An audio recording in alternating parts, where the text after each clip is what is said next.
اعوذ باللہ من الشیطان الرجیم بسم اللہ الرحمن الرحیم حرمت علیکم امہاتکم وبناتکم واخواتکم وعماتکم وخالاتکم وبنات الاخ وبنات الاخت وامہاتکم اللاتی ارضعنکم وَأَخَوَاتُكُم مِّنَ الرَّضَاعَةِ۔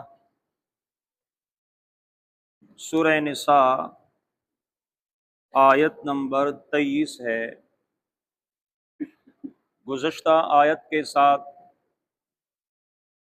بلکہ گزشتہ رکوع کے ساتھ اس رکوع کا ربط یہ ہے کہ گزشتہ رکوع کے آخر میں وَلَا تَنْكِحُوا مَا نَكَحَ آبَاؤُكُمْ، سوتیلی ماں کے ساتھ نکاح کی حرمت کا تذکرہ تھا، اور اس رکوع میں دیگر محرمات کا تذکرہ ہو رہا ہے۔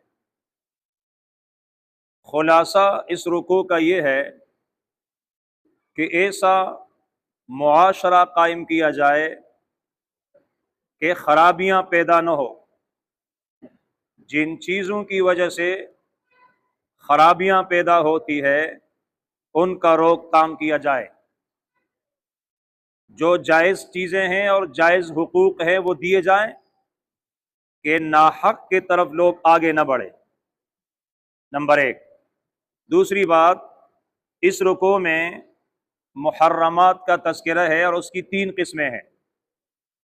جن عورتوں کے ساتھ نکاح کرنا حرام ہے ان کی 3 قسمیں بیان کی جا رہی ہے۔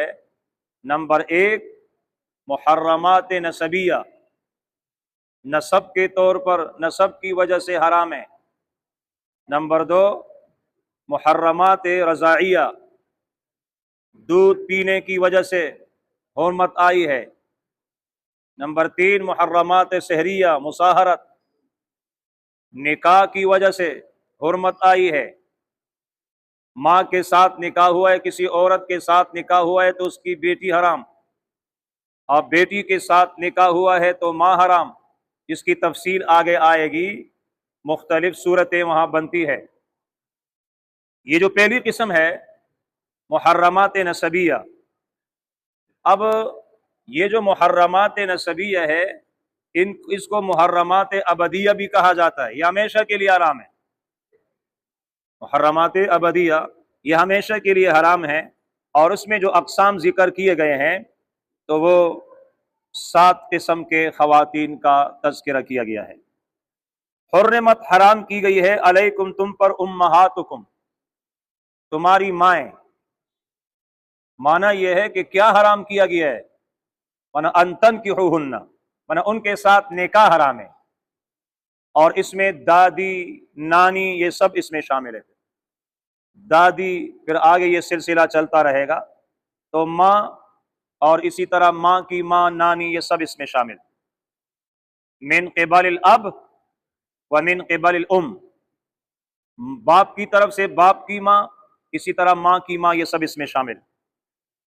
حرمت علیکم امہاتکم وبناتکم، نمبر 2، اور تمہاری بیٹیاں تم پر حرام ہیں، مطلب بیٹیوں کے ساتھ نکاح حرام ہے، تو بیٹی، پھر بیٹی کی بیٹی، یہ سلسلہ چلتا رہے گا۔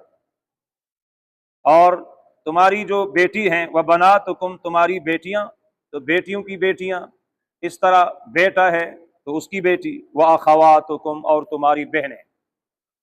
بہنیں ان کی 3 صورتیں جو بیان کی گئی ہے کہ اخیافی ہو، اعیانی ہو، علاتی ہو، سب اس میں داخل ہے۔ ماں باپ شریک بہن، صرف ماں شریک، صرف باپ شریک، کسی کے ساتھ بھی نکاح جائز نہیں ہے۔ وعماتکم اور تمہاری پھوپھیاں، مانا باپ کی بہن، اس کو پھوپھی کہا جاتا ہے، یہ سلسلہ آگے چلتا رہے گا۔ اور وخالاتکم تمہاری خالائیں، مانا ماں کی بہن، یہ ہو گیا جی محرمات نسبیہ۔